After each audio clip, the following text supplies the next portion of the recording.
आइए हम लोग बेंचमार्किंग पढ़ते हैं। और इंटरेस्टिंग बात यह कि ये बहुत ही एक छोटा सा यूनिट है। इससे बस एक बेसिक्स आपको ग्रास्प करना है। आपका इंस्टीट्यूट मटेरियल अभी हाल में अमेंड किया गया था और उस इंस्टीट्यूट मटेरियल के हिसाब से बेंचमार्किंग का पोर्शंस जो हमने यहाँ पे रखा हुआ है उस कंपैरिजन में और भी काट दिया गया, कम कर दिया गया। ठीक है। आप इंस्टीट्यूट आपसे उम्मीद यही कर रहा है कि आप बस इसका बेसिक्स जान जाओ। और इसमें पहले हम लोग टाइप्स ऑफ बेंचमार्किंग पढ़ते थे, वो काम का नहीं है। प्रोसेस ऑफ बेंचमार्किंग पढ़ते थे, वो काम का नहीं है। प्रिंसिपल्स भी काम का नहीं है।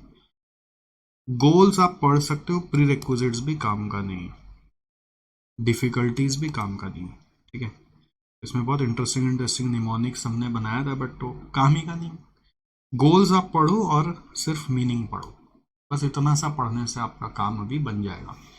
तो आइए मैं जो जो काम का है उसके ऊपर बात करता हूँ और बेंचमार्किंग को थोड़ा सा आपको एक्सप्लेन करता हूँ। खाली आपको फंडामेंटल्स जानना है। बेंचमार्किंग का मतलब होता है कि बाहर वालों को देखकर अपने लिए एक टारगेट लेना, एक स्टैंडर्ड सेट करना कि मैं भी वैसा करूँगा। ये कॉन्सेप्ट जापानीज ने अपने कंपनीज में इम्प्लीमेंट करना शुरू किया था। मैंने पहले भी आपको साथ इस बारे में जिक्र किया कि एक ज़माना था कि जापान बहुत ज़्यादा क्वालिटी के लिए खराब हो गया था। मतलब लोग जापानी लोग पे विश्वास नहीं करते थे। बट जापानीज को एक अपने आप में फॉन्डनेस था, अपने अंदर की इच्छा थी कि हम कैसे वर्ल्ड बेस्ट बने। तो वर्ल्ड बेस्ट बनने के लिए अपनों से कंपेयर करोगे तो काम तो नहीं होगा। कंपेयर किससे करना पड़ेगा? आपको कंपेयर करना पड़ेगा जो वर्ल्ड बेस्ट है उससे। तो वो वर्ल्ड में बेस्ट परफॉर्मिंग ऑर्गेनाइजेशन से इंटरेक्ट करने लगी, उनके यहाँ विजिट करने लगी, उनके बारे में पढ़ने लगी और देखने लगी कि वो लोग कोई पर्टिकुलर काम को कैसे करते हैं और अपने लिए उसको टारगेट बना ली कि मेरे को भी वैसे ही करना है। जब वो कर सकते हैं तो मैं क्यों नहीं। उसी टारगेट को बेंचमार्क कहते हैं। ठीक है। Benchmark is basically if others can do at that way in that way, then we can also do the same thing in that way.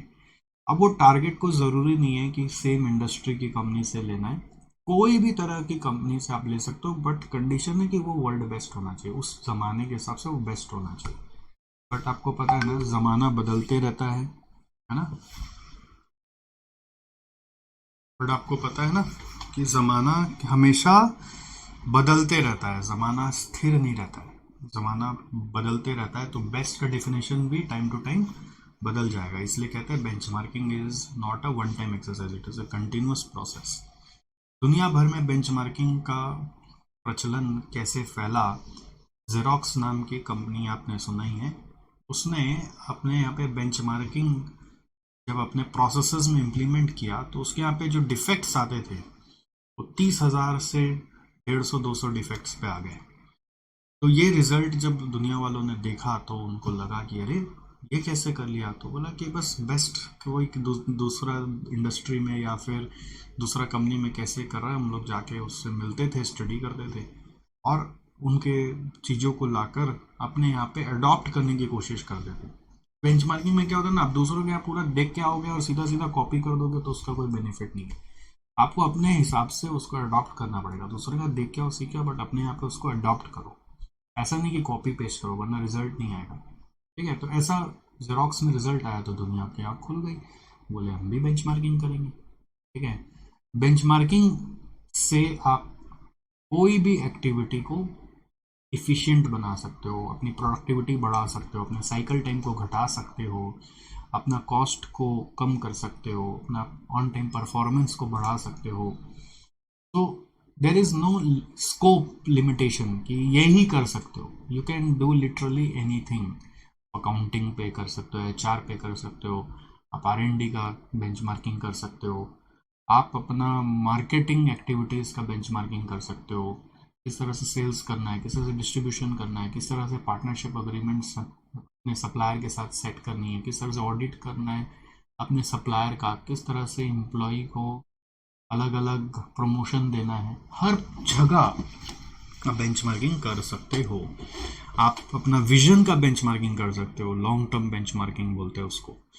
Strategic benchmarking, आप किसी का प्रोडक्ट कभी बेंचमार्किंग करने के लिए किसी का प्रोडक्ट खरीद के ले आओ, उसको खोल खाल लो, रिवर्स इंजीनियरिंग बोलते हैं, उससे समझ लो कि वो कैसे बनाया, ठीक है। किसी का कभी डायरेक्ट अप्रोच करके भी बेंचमार्किंग होता है, मतलब आप डायरेक्टली उनको फ़ोन करिए कि आपके यहाँ पर ये काम कैसे होता है, थोड़ा हमें बताइएगा, मैं हमने मिलना आए हैं, तो वो सामने वाला नियम के हिसाब से बताएगा। मतलब ये एक एथिक्स होता है, ये कर्टसी होता है बिजनेसमैन लोग का, कि वो हो सकता है शुरू में ना बोल देगा, बट ना बोल देगा मतलब समझना छोटा सोच कर छोड़ दो, बट जो दिलदार होते हैं, बड़े सोच के लोग होते हैं, विजनरीज होते हैं, वो कंपनी कभी ना नहीं बोलती, होती है हाँ आ जाओ। फोर्ड में फोर्ड मोटर कॉरपोरेशन में टोयोटा ने विजिट किया था जापान से, ये देख के आने के लिए कि कैसे वो लोग इतना लार्ज स्केल पे गाड़ी बना रहे हैं, किस तरह से गाड़ी असेंबली लाइन पे बन रही है। तो विजिट किया था तो फोर्ड ने खुल के उनको बताया कि देखो ऐसे ऐसे ऐसे हुआ। इसका मतलब ये नहीं था कि ये सोचे कि अरे तुम मेरा सुन लेगा और फिर कर लेगा तो मेरे को बीट करेगा, और एक्चुअली वही हुआ, Toyota now beats Ford in even USA market. But point is वो कर लेगा तो उसका कैलिबर है ना, वो तो वैसे भी कर लेगा, आपके बताने से ही करेगा ऐसा नहीं है। टोयोटा जाके जब फोर्ड का सिस्टम को समझा ना, तो जापान में इम्प्लीमेंट कर ही नहीं पाया, बोले हमारे पास इतना साधन ही नहीं है जो फोर्ड के पास है, हम तो इम्प्लीमेंट कर ही नहीं सकते, सुन के आ गया बस, वो अपना ही कुछ नया बनाया जस्ट इन टाइम सिस्टम, तब जाके वो वर्ल्ड को लीड कर पाया। तो ये बात ध्यान रखना होता है, ध्यान रखना कि अगर आप किसी से पूछने जा रहे हैं, सामने वाला बता रहा है मतलब वो दिलदार है, वो सच में विजनरी है, और नहीं बता रहा मतलब छोटा है, उसका बात तो सुन के वैसे भी कोई मतलब नहीं है। और इनफैक्ट जो बताने वाला उसके मन में ये नहीं रहना चाहिए कि मैं उसको बताऊंगा तो मुझे कल को बीट करेगा, ये सोच नहीं लानी चाहिए। ये सोच आ जाती है, जेलसी एनवीनेस ये सब आती है, बट ये सोच नहीं लानी चाहिए। मैं तो हमेशा ये मानता हूँ, बेटा बेटा होता है, बाप बाप होता है कि नहीं। अगर बाप बता दिया बेटा को कि हम ये किए थे अपने ज़माने में और ऐसे हम बाप बने, और फिर बेटा बाप को बीट कर दे, तो इसमें तो बाप की जीत होनी चाहिए ना। ये नहीं सोचना चाहिए कि वो मुझे बीट कर दिया, बट क्या करे, कमर्शियल एंगल से सब चीज़ अलग दिखता है। उतना बड़ा दिल फैमिली में जैसे होता है वैसे बिजनेस टू बिजनेस का नहीं भी हो सकता है। तो फिर भी आपको दिलदार रहना चाहिए। इसके लिए सॉल्यूशन निकाला गया है कि बहुत जगह आजकल एसोसिएशंस बनते हैं, कॉन्फ्रेंसेज होते हैं, समिट होते हैं, वहाँ पे अलग अलग तरह के लोगों को बुलाया जाता है, वो अपना व्यूज़ एक्सचेंज करते हैं, जितना लिमिटेड इन्फॉर्मेशन उनको शेयर करना होता है वो शेयर करते हैं। जितना आप लोगों को बताते हो उससे आपका भी तो फैन फॉलोइंग बढ़ता है ना, तो इसलिए लोग बताते हैं, देखा हम किया, थोड़ा सा ईगो मसाज हो जाता है उससे, देखा हम ये किया, देखा हम वो किया, तो लोग ताली बजाते हैं, तो आपको अच्छा लगता है, वाह यार सच में बहुत अच्छा किया। तो न्यूज़पेपर वाले भी आपसे इंटरव्यू लेके आपके बारे में छाप देते हैं, आप और इन्फॉर्मेशन रिवील करते हो, वो सबसे पढ़ पढ़ के भी पता चलता है। तो एक होता है बेंचमार्किंग करने के लिए हम किसी का प्रोडक्ट खरीद के ले आए, खोल खाल के देख लें, दूसरा होता है हम डायरेक्टली फ़ोन करे भाई हम आपके यहाँ आना चाहते हैं, अगला बुलाएगा, आपको कायदा से बैठाएगा, बताएगा, जो आप दिखना चाहते हैं आपको दिखाएगा, जितना हो सकता है इन्फॉर्मेशन आपको देने का कोशिश करेगा। आप कहीं पे भी ज़बरदस्ती का पोकिंग मत करिए, नहीं तो रिलेशन ख़राब होगा। तीसरा तरीका होता है कि आपको एसोसिएशंस को अप्रोच करें, जहाँ पे वो सारे लोग अपने व्यूज़ आइडियाज़ एक्सचेंज करते हैं, वहाँ पर कोई आर्टिकल को पढ़े जो उनके बारे में छप रहा है। तो अलग अलग वेज है, ठीक है, ऐसा नहीं कि सिर्फ और सिर्फ जा की बात होती है, सिर्फ और सिर्फ प्रोडक्ट खरीद की बात होती है। तो बेंचमार्किंग ध्यान रखें, कंटिन्यूअस इम्प्रूवमेंट टेक्निक है, क्योंकि बेस्ट हमेशा बदलते रहेगा ज़माने के हिसाब से, इसलिए आपको भी अपने आप को ज़माने के हिसाब से बेस्ट लेवल पे लेके जाना है। What it is a technique for continuous improvement, ठीक है, in performance by comparing against the best performing organization which can be within और आउटसाइड द इंडस्ट्री। ठीक है, कंटिन्यूअस इम्प्रूवमेंट, ऐसे हाथ से लिखो, कंटिन्यूअस इम्प्रूवमेंट, ठीक है, comparing with best. Focus of benchmarking में, स्कोप ऑफ इम्प्रूवमेंट में वो बीपीआर करने का कोशिश करेगा, क्वालिटी कंपेयर करेगा, कल्चर कंपेयर करेगा, कस्टमर ओरिएंटेशन कंपेयर करेगा, फाइनेंस कंपेयर करेगा। और अल्टीमेटली खाली कंपेयर करके कोई फ़ायदा नहीं ना, खाली बातें सुन सुन के आ जाओगे और फिर कुछ अपने आप इम्प्लीमेंट नहीं करोगे तो उसका कोई बेनिफिट नहीं है। तो इम्प्लीमेंटेशन इज अगेन इम्पॉर्टेंट। अब आप चाहो तो बाकी सब पढ़ सकते हो, ठीक है, I am not restricting that, even मैंने रिविजन क्लासेस में आगे जो आप देखोगे उसमें थोड़ा सा आपको बताया है, बट इंस्टीट्यूट मैट में सब नहीं है। गोल्स फॉर बेंचमार्किंग आप पढ़ लीजिए। सिग्निफिकेंस परफॉर्मेंस इंप्रूवमेंट हम लोग लाना चाहते हैं based on efficiency, cost savings and new revenue. Efficiency, cost savings and new revenue. और हमारा मेन टारगेट होता है कि हम कैसे cycle time, productivity, customer service, quality और प्रोडक्शन कॉस्ट पे इम्प्रूवमेंट लाएं। क्या क्या चीज़ के ऊपर काम कर सकते हैं, ये सब कुछ एरियाज आपके बताए हुए हैं। ठीक है, ये सब जो ऊपर में बताए हुए देखिए वो सब का कोई महत्व नहीं है। मैं चाहता हूँ आप एक बार इंस्टीट्यूट मैट भी देख लीजिए। इंस्टीट्यूट मैट में चैप्टर नंबर 7 में आपको मिलेगा। आपके पास हार्ड कॉपी नहीं है भी कोई बात नहीं इंस्टीट्यूट मैट का, आप यहाँ से एक बार फॉलो कर लीजिए। और आप यहाँ से एक बार फॉलो कर लेंगे तो भी काम हो जाएगा। I think that's it. अगर मैट है तो खोल लीजिए। बेंचमार्किंग में देखिए पहले बहुत सारा डिटेल होता था, अभी बस इतना सा ही डिटेल दिया हुआ है जिसमें सिर्फ आपको बेसिक मीनिंग, नेचर और स्कोप ही बता रहे हैं। तो benchmarking evolved over a period of time. It can be traced way back to 1912 when curious Henry Ford, during a tour of Chicago, learned something importing idea from other industry from slaughterhouse, which helped Ford Highland Park plant to be the world's first producer of magnetos. तो Henry Ford भी जाकर कोई Chicago के कोई meat plant में, slaughter house में basically learn करके आए कि हमको भी कोई एक पार्ट ऐसे बनाना है. Letter during 1960s Japan post the second world war rising back, benchmarking was in application for being the best of best in various forms. ठीक है, but during later 1970s and 80s, especially year 1982 when David Carnes took place as CEO in Xerox, it formally came into limelight. 1980s के आसपास when Xerox, उस समय company का नाम था rank Xerox, applied the benchmarking to attain leadership through quality. उनके वहाँ पर 30,000 पार्ट्स पर मिलियन डिफेक्ट्स होते थे जो विद इन 3 years 150 तक आ गए.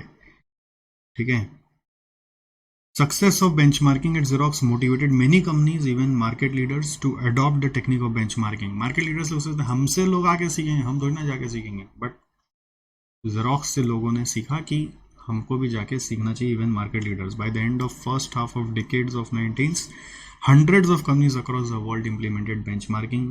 These included leading companies like Ford, AT&T, IBM, GE, Motorola, Citicorp.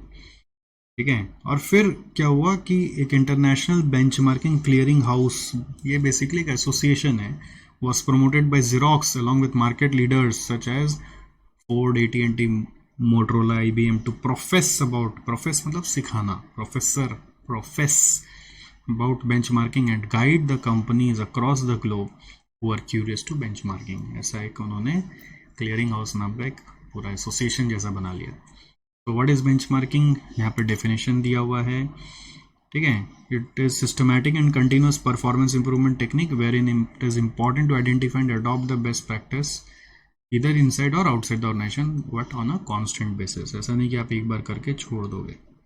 It is not a one time exercise, it is a continuing process, it's not a one time exercise. ठीक है, because business environment is always dynamic. It's truly a never-ending process. This can be sensed from a statement made in the year 1999 after 2 decades when Xerox started benchmarking by Warren Jeffries, who was then customer services benchmarking manager at Xerox. Benchmarking at Xerox still very much a matter of competitive advantage. It is used to keep Xerox edge razor sharp. मतलब basically बोलने का मतलब है कि आप अपना आपको धार करके रखो, किसी से आप कम नहीं हो. To discover somewhere something is being done with less time, lower cost, fewer resources and better technology. कहाँ पर कुछ और हमसे बेहतर तरीका से किया जा रहा है. Focus of benchmarking is on identification of the scope of improvement and implementation. Focus भी मैंने आपको बताया था ना. तो द स्कोप ऑफ इम्प्रूवमेंट में भी सिग्निफिकेंट और माइनर और नैरो. कोई जरूरी नहीं कि बड़ा चीज़ पे ही बेंचमार्किंग करना है, छोटा से छोटा चीज़ पे भी बेंचमार्किंग कर सकते हैं. ठीक है, it can deliver significant performance improvement based on efficiency, cost savings, new revenues. Benchmarking project typically target cycle time. ये लोग टारगेट करते हैं साइकिल टाइम पे, productivity, customer service, quality, production cost पे, जिससे कि हमारा बेनिफिट आए. और रैंक Xerox ने कैसे वो छोटा छोटा चीज़ में काम किया वो यहाँ पे बता रहा है. दैट्स इट, बस इतना ही पढ़ना आपको. हो गया बेंचमार्किंग. तो जो चीज़ हट गया है उस पर क्यों दिमाग लगाते हो, हटाओ सबको. ठीक है, तो ये सब काट दिया, मतलब काट दिया. अब नॉलेज के लिए पढ़ना हो तो पढ़ो, कोई दिक्कत नहीं है. हो गया बेंचमार्किंग खत्म। इस पे कोई डेडिकेटेड क्वेश्चन अपने पास नहीं है, ठीक है। हालांकि इंस्टीट्यूट मैड में एक क्वेश्चन है जिसमें लिखा होगा हम बेंचमार्किंग से पूछे, बट एक्चुअली उसमें बेंचमार्किंग का कोई खास नहीं है, आप जैसे नॉर्मल पढ़ते हो वैसे पढ़ो। ऑलराइट, मजा आया ना छोटा चैप्टर करके? बधाई हो।